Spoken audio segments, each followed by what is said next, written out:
आज जो देश में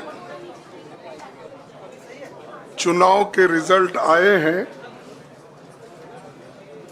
ये मैं तो पहले कहूँगा, ये जो रिजल्ट है जनता की रिजल्ट है और ये जनता की जीत है और लोकतंत्र की जीत है। हम पहले से यही कह रहे थे कि ये लड़ाई हमारी मोदी वर्सेस जनता है, लोग हैं। तो 18वीं लोकसभा के चुनाव में हम विनम्रता से जनमत को स्वीकार करते हैं। इस बार जनता ने किसी एक दल को पूर्ण बहुमत नहीं दिया, खासकर सत्ताधारी दल भाजपा ने एक व्यक्ति एक चेहरे के नाम पर वोट मांगा। अब ये स्पष्ट हो गया है कि ये मैंडेट मोदी जी के खिलाफ गया है। ये उनकी राजनीतिक और नैतिक हार है। जो व्यक्ति बार बार अपने नाम से ही हर जगह वोट मांगते थे, उनकी ये बहुत बड़ी हार है और नैतिक दृष्टि से ये तो उनको बहुत बड़ा नुकसान हुआ है। आप जानते हैं कि कांग्रेस पार्टी और हमारे इंडिया गठबंधन से बहुत प्रतिकूल माहौल में चुनाव लड़ा। सरकारी मशीनरी ने कदम कदम पर अवरोध डाला। बैंक खाते सीज करने से लेकर तमाम नेताओं के खिलाफ अभियान चलाया। फिर भी शुरू से आखिर तक कांग्रेस पार्टी का कैंपेन सकारात्मक था, पॉजिटिव था।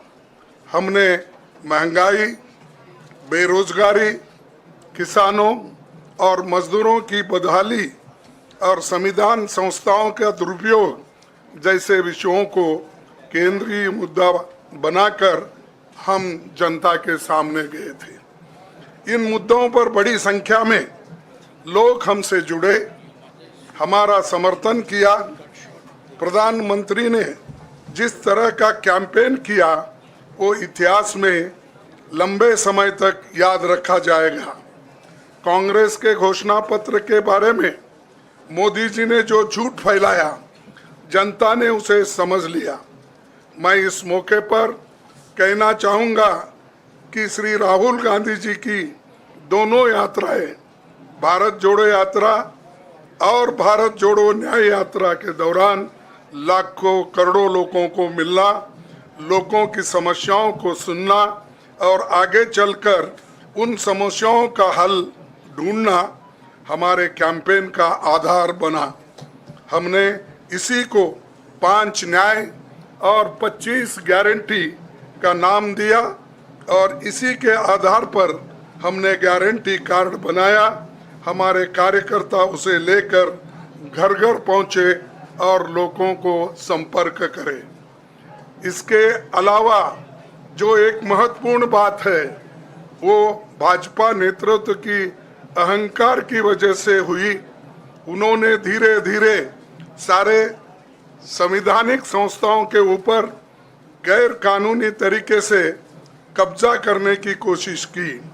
फिर इनका उपयोग विरोधी दल के खिलाफ करने लगे।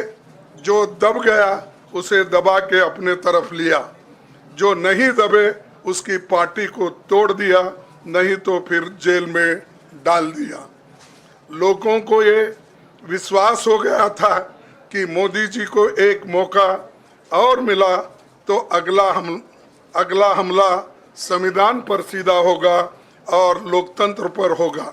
इसीलिए लोगों को इसके प्रमाण नए संसद सत्र के साथ ही दिखेंगे। खुशी इस बात की है कि भाजपा इस षड्यंत्र में अब सफल नहीं हो पाएगी। मैं इस अवसर पर सीपीपी चेयरपर्सन श्रीमती सोनिया गांधी जी, हमारे लोकप्रिय नेता राहुल गांधी जी, प्रियंका गांधी जी का विशेष मैं धन्यवाद करना चाहता हूं। और इन्होंने दिन रात बराबरी से पूरे देश में कैंपेन किया और हमें एक मजबूत स्थिति में पहुंचाने के लिए भारी मदद इन्होंने की। और मैं ये कहूँगा कि इनके वजह से हमको बहुत बड़ा प्रोत्साहन देश में मिला और आज ये स्थिति जो बनी है उनके वजह से बनी।